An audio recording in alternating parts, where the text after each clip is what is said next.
मृग कभी सोने का नहीं होता। ये कोई माया भी है?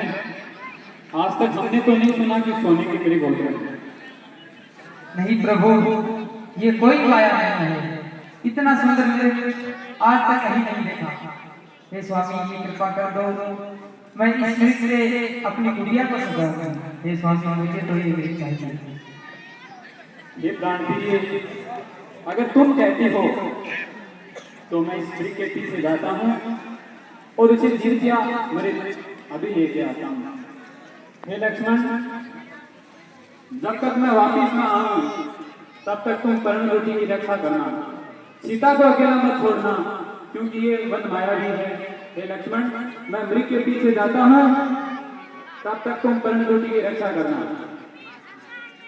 जो आज्ञा भ्राता श्री।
भैया लक्ष्मण, सुनो सुनो भैया लक्ष्मण, आपके भैया की आवाज। ये भैया लक्ष्मण, मुझे लगता है आपके भैया संकट में है। सुना नहीं आपने, वो आपको बुला रहे हैं। ये भैया, आप अपनी सीट पे जाओ। नहीं माते, आपको कोई अवश्य ही भ्रम हुआ है। मेरे भैया कभी भी संकट में नहीं हो सकते। आप तो जानते हैं कि रघुवंशी कभी भी संकट में नहीं होती। ये भैया लक्ष्मण, आपने सुना नहीं आपकी भ्राताश्री की आवाज? आपके भैया आपको पुकार रहे हैं, मेरा भी नाम ले रहे हैं। आप अपनी सीट से जाओ भैया, वो बिल्कुल कोई ना कोई संकट में है। हे माते, आप तो जानती हैं कि इस सृष्टि में ऐसा कोई वीर पैदा नहीं हुआ जो मेरे भैया राम को संकट में डाल सके। ये भाभी, ये अवश्य ही कोई माया है, इसलिए आप चिंता ना करें। भैया अवश्य ही जल्दी ही आते होंगे। ये भैया लक्ष्मण, ये आप क्या बात आ रहे हो? जिसका पति संकट में हो और उसकी पत्नी को चिंता ना हो, आपको जाना है या नहीं जाना है? हे भैया लक्ष्मण, आप पति सीख जाओ, आपके भैया बहुत बड़े संकट में हैं। ये माते, इस वक्त मेरे लिए सबसे ऊपर मेरे भैया की दी हुई आज्ञा है। मेरे भैया ने मुझसे कहा था कि जब तक मैं लौट लड़ना हूँ तब तक माता सीता की रक्षा करना और इस तरण खूंटी से कहीं भी बाहर मत जाना। इसलिए माता, मुझे क्षमा करें, मैं यहाँ से नहीं जा सकता। हे भैया लक्ष्मण, ठीक है, आप अपने भैया की आज्ञा का पालन करो और ये लो, मुझे दो धनुष और बाण, मैं जाती हूँ स्वामी की रक्षा के लिए। नहीं नहीं माते, आप जाओ, उससे तो अच्छा है नहीं चला जाता हूँ। माते, आज आपकी आज्ञा को पालने के लिए मैंने पहली बार मेरे भैया की आज्ञा की अवहेलना की है। ये भैया, मुझे माफ कर देना। आज मैं पहली बार आपकी आज्ञा की अवहेलना करने जा रहा हूँ। आपकी आज्ञा की अवहेलना करने जा रहा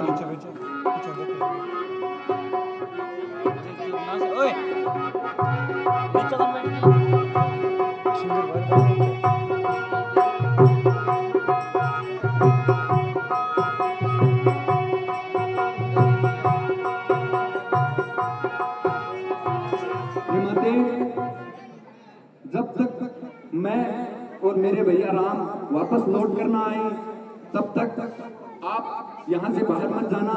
मैं गुरुओं द्वारा दी गई शिक्षा से यहाँ पर एक रेखा खींचकर जा रहा हूँ। किसी बाहरी प्राणी का इतना साहस नहीं कि वो इस लक्ष्मण रेखा को पार करके अंदर की ओर आ सके। आप इतनी कृपा करना कि जब तक भैया राम ना लौटे तब तक यहाँ से बाहर मत जाना। आते ठीक है भैया, आप अति शीघ्र जाइए।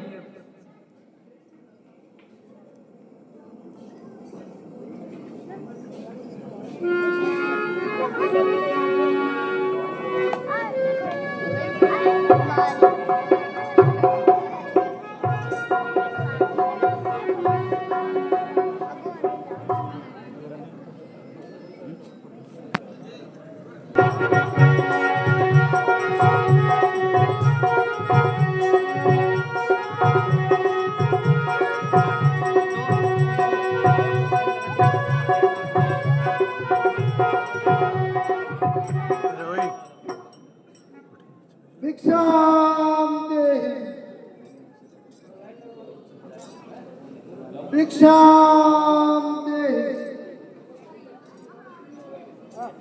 भिक्षाम देहि। हे मुनिवर, मुझे क्षमा करें, मुझे माफ करें मुनिवर। मैं काम में व्यस्त थी, इसलिए मैंने ध्यान नहीं दिया। हे मुनिवर, आप यहीं रुकिए, मैं आपके लिए यहाँ भिक्षा लेकर आ रही हूँ।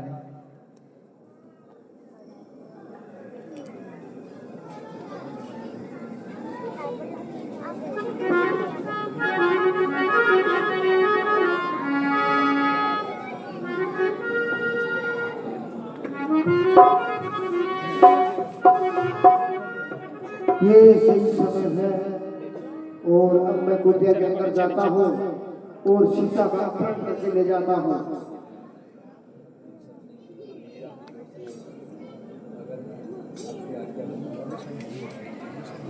अरे ये क्या, ये तो कोई मायावी शक्ति से बंधी हुई है।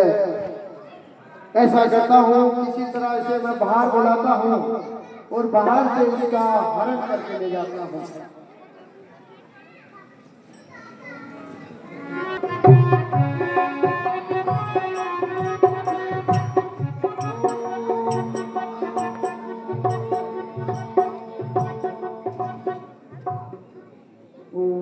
हे मुनिवर, लीजिए भिक्षा लीजिए मुनिवर।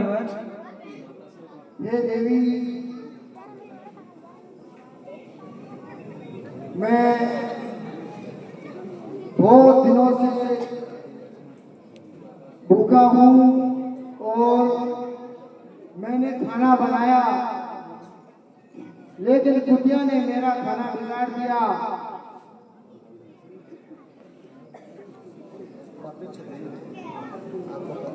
तो मैंने अब आसन जमा लिया है, तुम यहीं लेके आओ।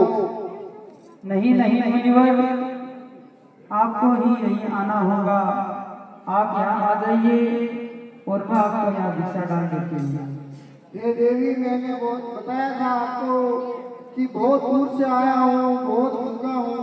अब मैंने आसन जमा लिया, आप यहीं आकर मुझे भोजन दो। हे मुनिवर, मुझे माफ करें, मैं नहीं आ सकता मुनिवर। आप ही यहाँ आइए और मैं आपको यहाँ भिक्षा दे दूँगी। आपको कहा ना, मैं यहाँ ही बैठूंगा, आप यहाँ आके मुझे भिक्षा दो। अगर यहाँ आके भिक्षा देनी है तो दीजिए, वरना ये साधु यहाँ से भूखा चला जाएगा। नहीं नहीं मुनिवर, नहीं, आप ऐसा ना करो। हे मुनिवर, मैं नहीं आ सकती, आप ही यहाँ आ जाइए और मैं आपको भिक्षा दे देती हूँ। हे देवी, मैं शराब देता हूँ। रुकिए रुकिए मुनिवर, रुकिए, मैं आती हूँ। रुकिए मुनिवर, मुझे क्षमा करें, मैं आती हूँ। मुझे पता है, मैं एक अंतर्यामी बाबा हूँ।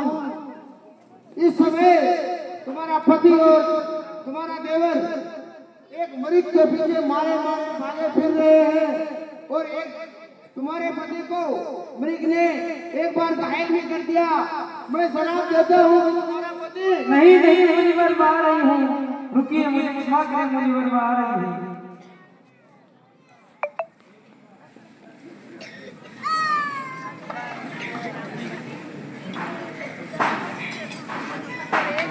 हाँ